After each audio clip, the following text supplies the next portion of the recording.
네, 여러분 참으로 좋은 날입니다. 오늘은 꿈 기능의 병리 그 부분을 함께 연구하도록 하겠습니다. 한 개인이 알파 기능이 얼마만큼 잘 작동하는가 그리고 작동하지 못하고 있는가에 관한 지표들을 우리는 꿈 깨어 있을 동안에 꿈 같은 이미지 그리고 환각증에서 일어나는 변형, 환각 이르기까지 매우 다양하고 넓은 범위 안에서 이런 지표들을 발견할 수 있다는 것입니다. 물론 좋은 엄마 그리고 좋은 상담자가 되려면 알파 기능이 잘 작동되어야 할 것입니다.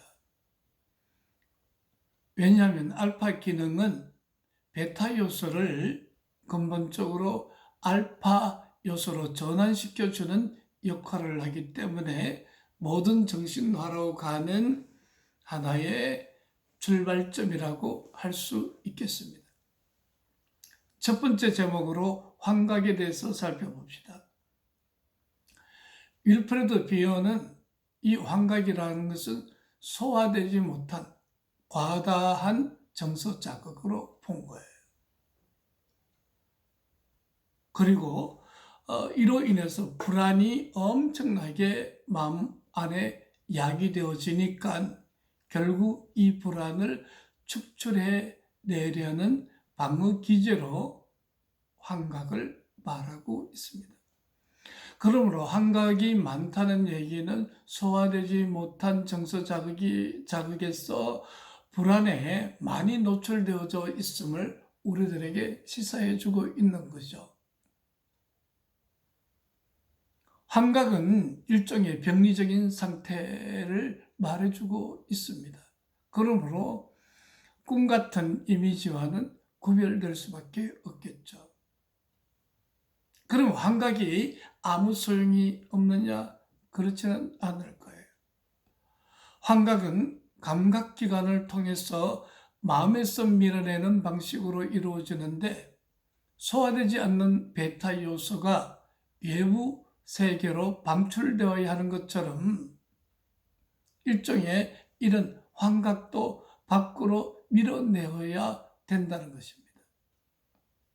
베타 요소가 정신의 파편들을 만나면서 기괴한 대상, 비주얼 오브젝이라는 기괴한 대상을 형성하게 되는데 이 비주얼 오브젝이라는 이 용어는 그 정신 안에서 베타 요소와 정신의 파편들이 만나서 일종의 기괴한 형태의 그 내적 대상으로 표상되어져 나오는 것을 말해요. 그래서 물론 기독교에서는 귀신의 존재를 인정하고 그 실체를 말하고 있지만 정신분석에서는 일종의 우리가 귀신을 본다는 것은 기괴한 대상, 베타 요소가 정신의 파편들과 만나서 귀신 형태로 표상되어진 것이라고 해석들을 하곤 하죠. 우리가 영화 상영을 할 때 영화의 그 어떤 촬영 부분만 나오는 것이 아니라 기계 결합이 일어났어. 렌즈가 이상해졌어. 또 렌즈가 스크래치가 났어. 또는 그 기계 결함 때문에 지지직거리는 그런 형태가 같이 비춰지는 것처럼 그런 기괴한 대상이 그려진다는 것입니다. 저는 오늘 그 유튜브를 촬영하면서 카메라를 봤는데 뿌온 거예요. 그래서 설정을 다시 눌려보고 여러 가지 방법을 했는데 도무지 안 되는 거예요. 그래서 알코올 솜으로 깨끗하게 렌즈를 닦아봤어요. 그랬더니 깨끗해지는 거야.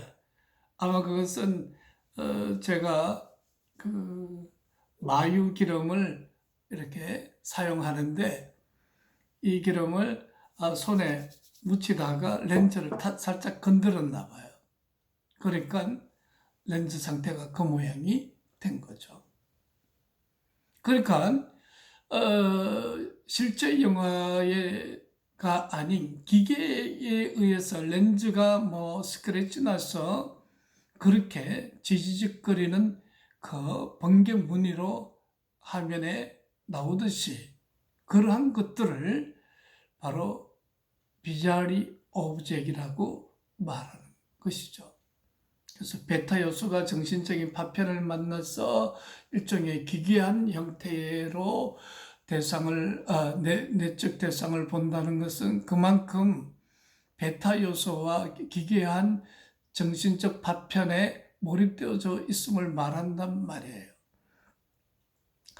환각은 매우 심각한 상태이지만 더 나쁜 상황을 피하기 위해 대량으로 방출하려고 하는 것이죠.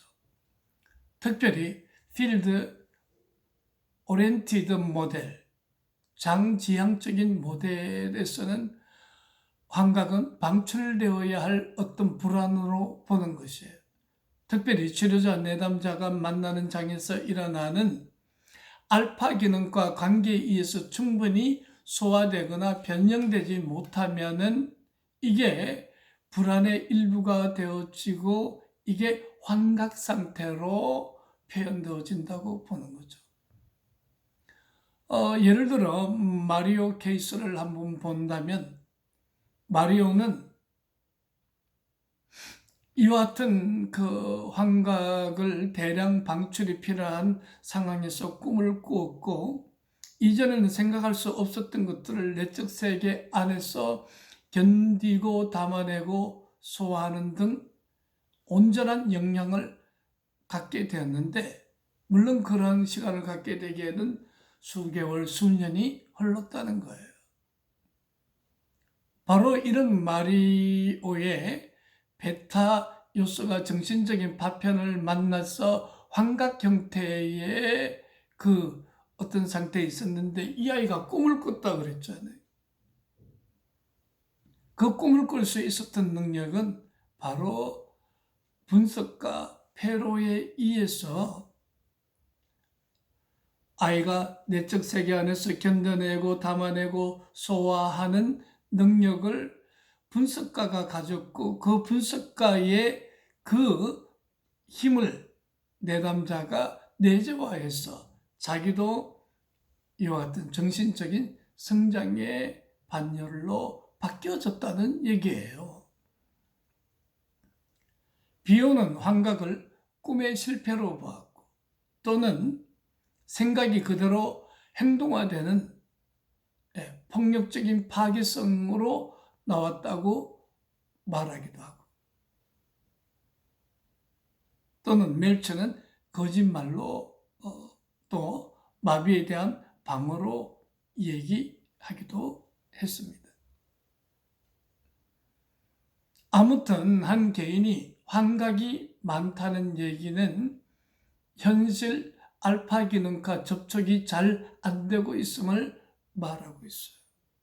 하지만 환각은 사고할 수 있는 수준으로 다시 되돌아올 수 있다는 것입니다. 무엇 때문에? 분석가의 레버리와 변형에 기초한 상호 관계가 형성되어지면 환각은 사고할 수 있는 꿈 형태로 바뀌어진다는 것입니다. 그래서 레버리와 변형에서는 환각의 내용보다는 내담자가 느끼는 극심한 공황과 두려움, 혼란을 다루어야 한다는 것입니다. 그래서 환각의 내용 그 자체가 중요한 게 아니라 내담자가 느끼는 공황증, 두려움, 혼란스러움 이것을 레버리 상태 속에서 컨테이닝 하여 줌으로써 이런 변형이 가능하게 되는 것이죠. 11세 소년 마리오가 치료를 시작할 때 그는 경직되고 억압이 매우 심했습니다. 이 아이는 더러움에 대한 공포가 가득해서 어떤 것과도 접촉하지 않으려고 발장을 딱 낀 채에 걸어다니는 그런 모습을 보았어요. 이 모든 것은 철두철미하게 경직된 형태로 내재되어져 있었으며 치료가 시작되면서 비로소 이를 드러내 경험할 수 있는 장소를 찾은 듯하다. 이 얘기는 뭐냐면 결국 마리오라는 아이가 쉴 수 있는 공간, 스페이스를 마련해 주었다는 거예요. 누가? 안토니오 페오로가 담아주는 기능을 통해서. 그래서 여러분을 찾는 내담자는 여러분들로 하여금 멋있는 꿈 해석을 해달라는 것이 아니라 여러분들에게 담아주고 지지해주고, 그래서 자신의 환각, 베타 요소를 생각할 수 있는 그런 능력으로 이끌어주기를 바라는 거죠.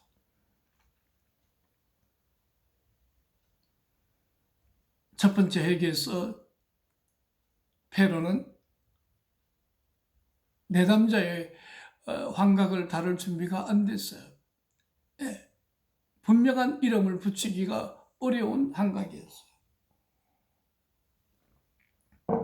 그래서 마리오는 이런 환각 상태를 처음에는 환상이라고 했고, 두 번째는 마치 내가 아닌 다른 세계에서 이것이 온 것 같아요. 그렇게 표현했고,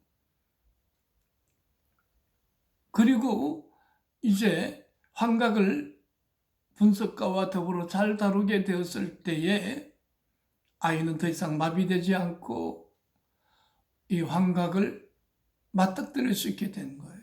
그래서 환각과 외부 세계, 현실 세계를 구별해낼 수 있었다라는 얘기는 그만큼 정신적인 알파 기능이 향상되어졌음을 말하고 있는 것이죠. 그래서 우리는 환각과 현실 세계를 구별한 채의 환각을 본다면 그것은 어떤 측면에서 매우 깨어 있을 동안의 꿈 사고처럼 우리의 정신적 성장을 위해서 매우 유용하다, 그렇게 말해야 할 것입니다. 그런데 이 아이가 환각을 견뎌냈어야 했는데요. 이런 질문을 했어요. 내 옆에 있는 온풍기는 진짜 거기에 온풍기가 있는 게 맞아요? 아니면 내 환각이에요?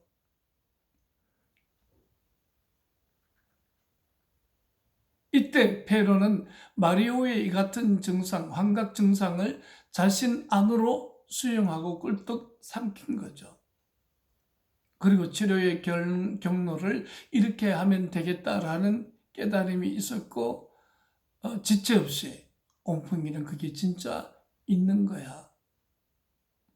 그런데 너는 자신이 나가야 할 바를 결정하는데 도와줄 누군가가 너 옆에 있는 것이 그게 궁금하거나, 즉 온풍기가 진짜로 지금 이 방 안에 있듯이 너를 도와줄 누군가, 즉 페로가 항상 내 옆에 있는지 아니면 또 없어져 버릴지에 대한 궁금을 하고 불안을 느끼구나, 그렇게 컨테이닝한 거죠. 근데 이게 매우 주요했어요. 즉 온풍기가 진짜로 거기 있다는 말은 마리오로 하여금 현실 세계에 대한 인식을 뜨게 되었을 뿐만 아니라 분석가도 항상 있다는, 실존하는 자기를 돕는 자가 존재한다는 것에 대한 안도감을 느꼈다는 것이죠. 그리고 도움을 줄 사람이 필요하다고 깨닫게 됨으로써 안정적인 치료 궤도에 올라가게 되어졌어. 이제는 고통이 있다고 해서 상담을 포기하거나 하지 않는 그런 치료적 관계로 성장했더라.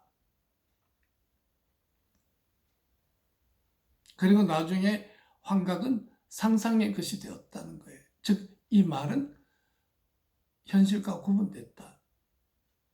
그가 우리가 호호라마라고 하는 이 꿈, 즉 미리 보는 것, 환상 또는 상상, 언유 또는 어떤 깨어있는 동안의 사고, 이런 것들은 다 같은 비혼의 좌표 C열에 있는 꿈 기능하고 똑같은 것이에요. 그러므로 환각이 아니라 이제 상상으로 바뀌었다는 얘기는 그만큼 현실과 가까운 형태의 꿈을 꾸게 되어졌다.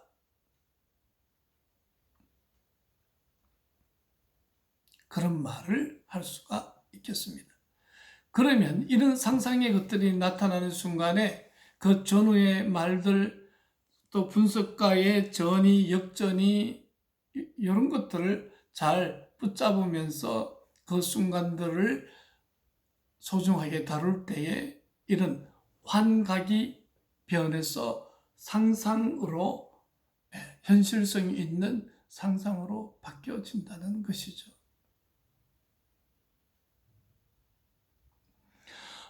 제가 처음 꿈 심리 치료를 했을 때가 한 2000년도쯤인데요. 그때 나는 고등학교 1학년 여학생 정신분석을 했어요. 근데 이 친구의 꿈 이야기는 다 피약증적인 주제를 갖고 있었어요. 그런데 자유현상을 통해서 자유롭게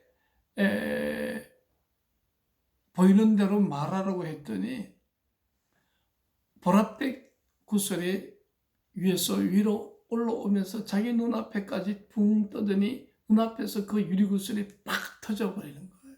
그러니까 깜짝 놀라는 거죠. 또는 자기가 근무하고 있는 고층 빌딩의 사무실에 다 통유리로 되어 있는데 헬리콥터가 그 프로펠러로 유리창을 다 깨부시고 사무직기가 다 박살이 난 거예요. 이것은 환각이 아니라 일종의 상상이고 나아가서는 깨어있는 꿈 상태라고 말할 수 있다는 거죠. 그때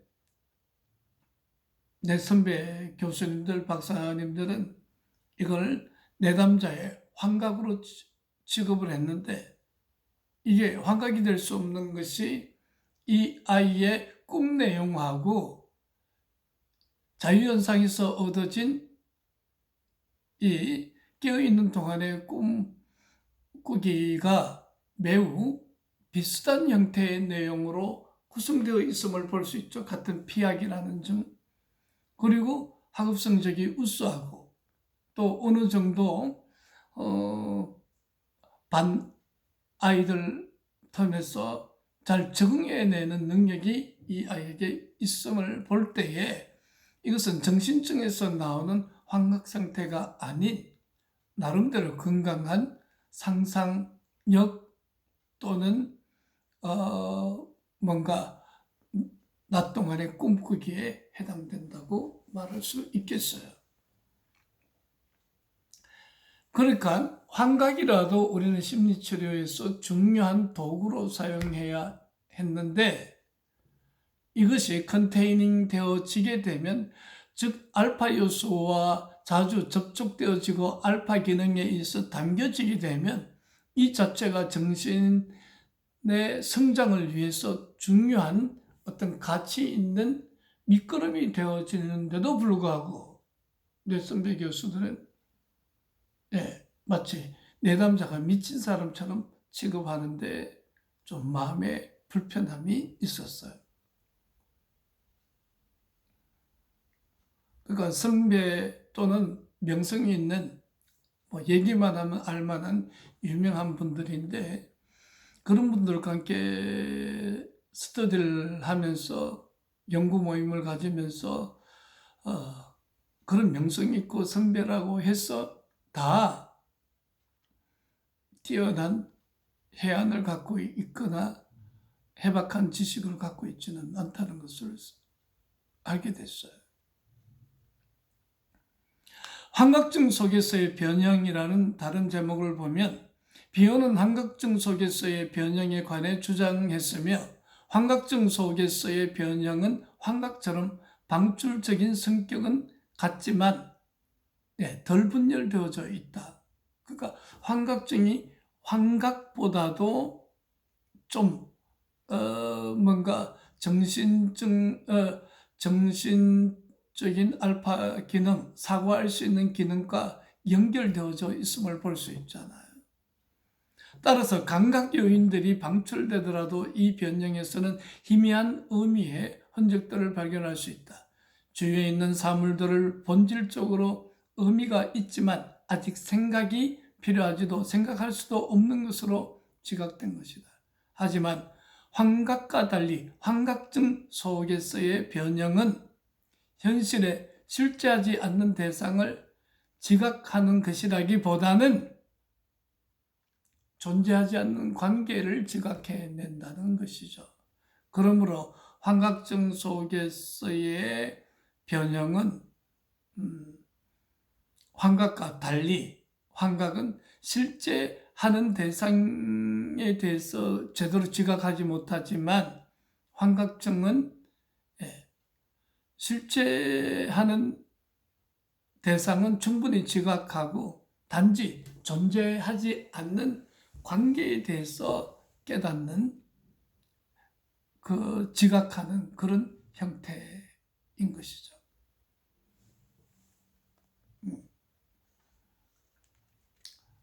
그러니까 레고 블록을 쌓았다가 곧 무너뜨리는 아동에서 이 현상을 설명할 수 있는데 아동이 망가뜨리지 않고 남겨준 부분에서 아동이 공들이는 작업의 의미를 발견할 수가 있었다. 그러니까 환각증은 환각에 비해서 뭔가 공들이는 작업 의미의 한 부분을 남겨놓는다는 것을 말하고 있습니다. 치료 과정에서 마리오가 페로의 감정과 의도를 어떻게 지각하는지를 보면서 페로는 멜처의 설명을 분명하게 이해하게 됐는데 페로의 감정과 의도에 대한 그의 지각은 외부 공간이 아닌 페로의 내면으로 직접 투사되어졌어요. 그래서 여기서 중요한 것은 치료자, 내담자의 관계는 투사되고 방출되는 정신 상태를 담아내는 컨테이닝 기능을 해야 된다. 알파 기능을 해야 된다. 그래서 정신 상태가 변형되기 위해서는 먼저 자신의 환각을 담을 수 있는 장소, 즉 치료적인 관계가 필요하다고 말하고 있는 것이죠. 그래서 환각증 속에서의 변형은 보다 더 용이한 변형을 우리들에게 말해주고 있다. 늘 환각 상태에 있는 것에 비하면 매우 현실 세계를 지각해내는 능력이 있음을 말하고 있다. 세 번째 제목은 깨어있는 동안의 꿈같은 성강, Dream like flashes, 꿈같은 성강에 대해서 생각해 봅시다. 멜처는 꿈같은 성강에 대해서 Dream like flashes,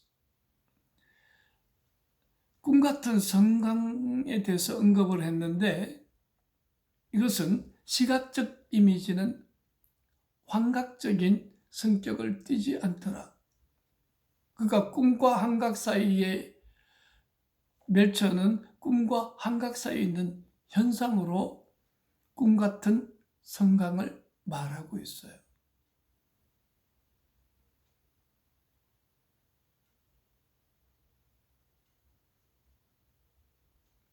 이는 밖으로 투사되는 꿈같은 성강 혹은 이미지로 정의할 수 있다. 그러니까 내 내담자가 여러 가지 피학적인 꿈을 갖고 왔는데 잠깐 동안에 한 10여 분 동안에 7개 이상의 그 피학적인 그 어떤 내용을 갖고 있는 Dream like flashes, 그 프레시가 터뜨려진 거예요. 그 짤막짤막한 것들이. 그러니까 이것은 환각이 아니라 꿈과 같은 매우 현실성과 연결됐고, 그래서 꿈하고 연결했을 때에 전혀 밸런스가 맞지 않는 매우 하고가 쫙 맞아지는 형태가 되었음을 보여주고 있는 거죠.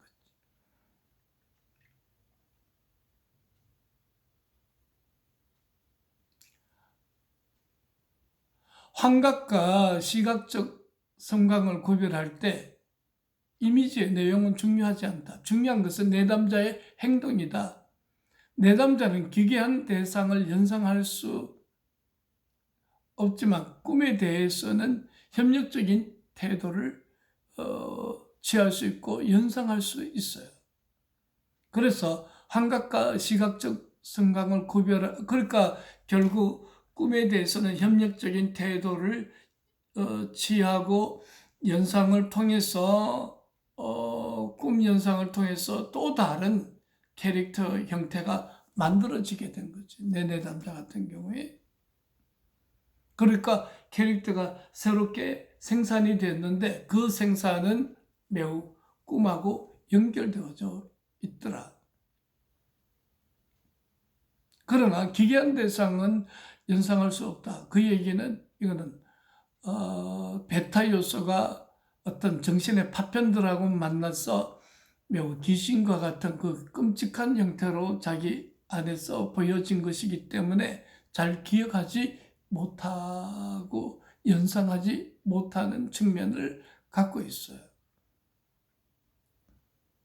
그래서 환각의 경우 치료자는 내담자뿐만 아니라 내담자와의 경험과도 멀리 떨어져 있는 그런 그 역전을 경험해.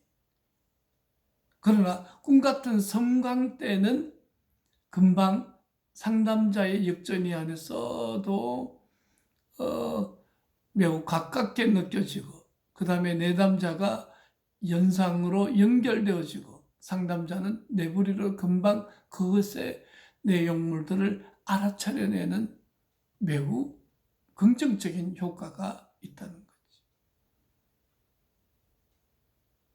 마침내 마리오와 페로가 서로 좀 잘 이해하고 친해졌던 시기에 한 회기에서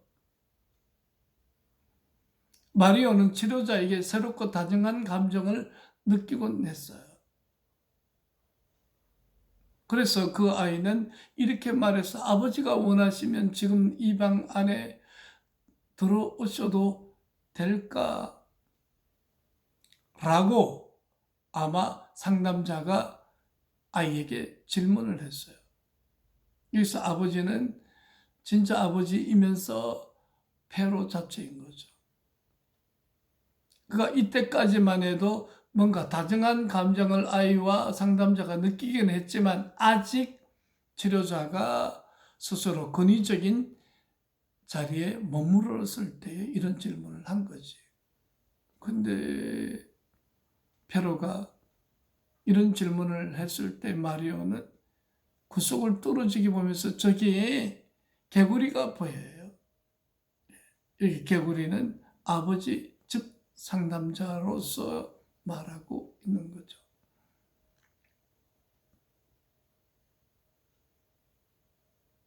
그래서 내가 너에게 가까이 다가가려고 하니까 또는 좀 친밀성으로 깊이 빨리 들어가려고 하니까 너는 개구리를 보는구나. 그랬더니 아이는 자기 방에 개구리가 있듯이 그 엄마 아버지가 들어오지 말라고 그렇게 부모님에게 말해달라 그렇게 얘기했다는 거예요. 그러니까 이것은 치료자와의 관계에서 조금 성급하게 들어가려는, 그가 아직은 온전하게 수용할 수 없어요 라는 측면을 말하고 있어요. 그러니까 친밀과 다정함이 되게 좋은 거지만 내담자도 그것을 그렇게 바라는 것이지만 한편 또 끔찍한 요소이기도 한 것이죠. 그리고 몇 번의 치료회기 후에 아이에게 이때는 어느 정도 마리오가 큰 나이가 든 20살쯤 됐나 봐. 그래서 치료비를 올리려고 했을 때 그 친구는 괴로워하면서 치료실 여기저기 똥이 보인다고 했어요. 왜냐하면 휴가비를 모으려고 열심히 아르바이트하고 있는 이때에 치료비 올리는 것은 그에게 더러운 것으로 느껴졌던 거죠. 즉 치료비를 올린다는 것은 치료자가 그에게 뭔가 고통을 주는 형태로 프레셔를 먹인다고 생각했어요. 그래서 자신이 이런 고통을 견뎌낼 수 있을지 자신이 없다. 그리고 또한 돈을 내지 않을 권리도 자신에게 없다. 그런 표현을 한 것이죠. 그래서 치료실 여기저기에 똥이 보인다는 환각 상태로 금방 후퇴해버리고 말았잖아요.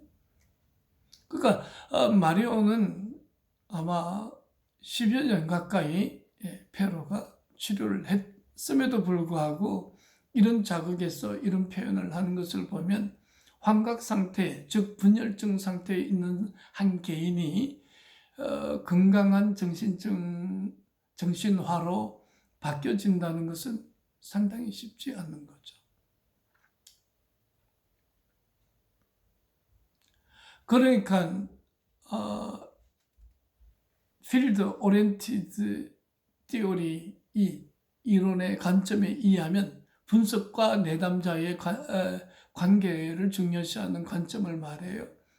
마리오는 감정을 꿈으로 변형시키는 기능을 갖춘 컨테이너를 내재화시키지는 못했지만 감정이 점점 활성화되어지면서 감정을 소화하고 변형시키는 마음의 역량이 조금씩 충분해져 가고 있는 상태에 있다. 그렇게 말할 수 있습니다. 그러니까 내담자가 컨테이너 용량이 부족해서 강렬한 정서를 수용하기가 어려워질 때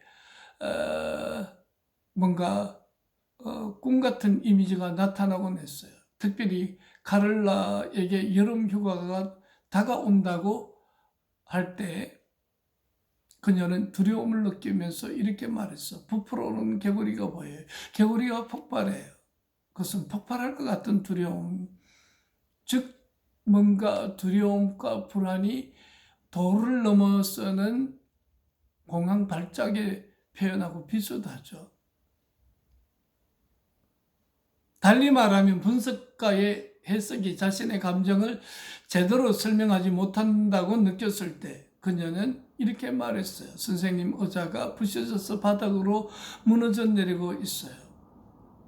또 분석가가 여름 휴가가 너무 길어져서 뭔가 유기공포를 느낀 그 카를라는 스르륵 기어가는 벌레가 여기 있어요. 즉 치료자가 없는 그 여름 기간 동안은 다리도 없이 땅바닥에 납작붙어 있는 벌레와 같이 자기가 전혀 중요한 존재로 취급되지 못하고 있을 것 같다는 형태의 그 자신의 내적 감정을 꿈같은 성강 형태로 말하고 있다. 그렇게 말하고 있어요. 그러므로 이런 꿈같은 성강은 뭔가 꿈 이상의 우리들에게 가치를 보여주고 있다고 말할 수 있겠습니다.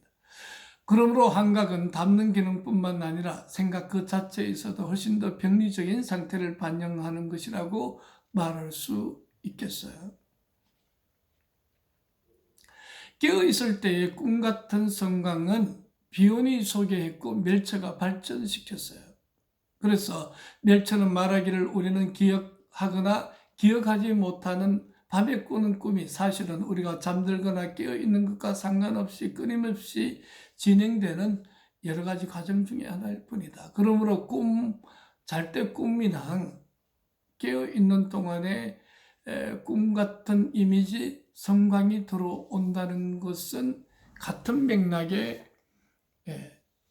어떤 컨셉으로 가는 중요한 그 정신화의 출발이 일어나고 있음을 말하고 있다는 것이죠. 그래서 비오는 이런 유명한 얘기를 했어요. 치료는 현재 일어나고 있으며 현재에만 일어날 수 있다. 앞으로의 일에 관해 또 기억이나 욕망에 관해 이야기하는 것은 현재 느끼는 강렬한 감정을 표현하기 위함이다. 우리는 현재 그 욕망과 기억을 가지고 있다. 그리고 우리가 있는 바로 이곳이 현재이다. 그렇게 얘기를 했는데요. 이러한 비혼의 가치를 따라서 지금 그 현재라는 지금 여기에라는 이 측면을 중요하게 여기면서 치료를 해야 된다. 물론 한 사람의 꿈은 그의 30년이면 30년, 13세 소년이면 13년이 그 안에 다 포함되어져 있는 내적 세계를 표상하지만 그러나 지금 현재 중요한 관계인 필드 오리엔티드 티오리 이론에 의해서 치료자 내담자 관계성을 잘 설명해 주고 있다. 그래서 꿈이나 그림은 끊임없이 일어나는 변형 과정의 다른 순간들을 보여주기 때문에 한 개인이 사회적으로 잘 기능을 한다고 해서 치료가 끝난 것이 아니라 그의 꿈, 그림 또는 이런 연상의 그 환각증 같은 또는 깨어있는 동안에 꿈 같은 성광 이미지가 건강하게 정신화로 갈 수 있는 시열에 올라서야 된다. 기괴한 대상이 아니라. 결론적으로 보면은 페로는 4가지를 정의를 했는데요. 첫째, 치료자의 해석은 환각증 내에서의 변형부터, 즉 내담자가 처한 진실로부터 유발되는 불안을 견디지 못하고 자기의 이 이론에 매여버리는 치료자는 실제로는 존재하지 않는 관계를 보게 된다. 그리고 그림, 치료 회기에서 드러나는 사건의 부분에 초점을 맞추는 것과 치료 회기에 대한 꿈, 드물지만 운이 좋은 경우에는 꿈사고의 작은 부분까지 표현되기도 한다.